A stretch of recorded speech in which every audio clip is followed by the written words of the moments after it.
This laundromat runs completely off-grid without any freshwater, sewer or grid connection.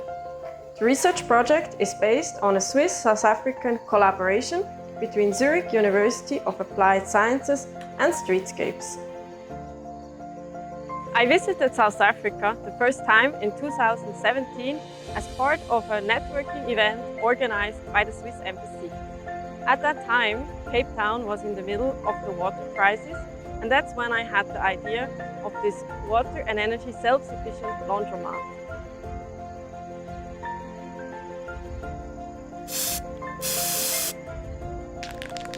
Beside the research purpose, the LaundReCycle serves as a medium to communicate science, art and environmental topics to the public.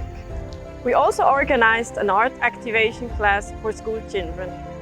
Through this creative and playful approach, we want to bring children closer to art, science and raise awareness for environmental topics.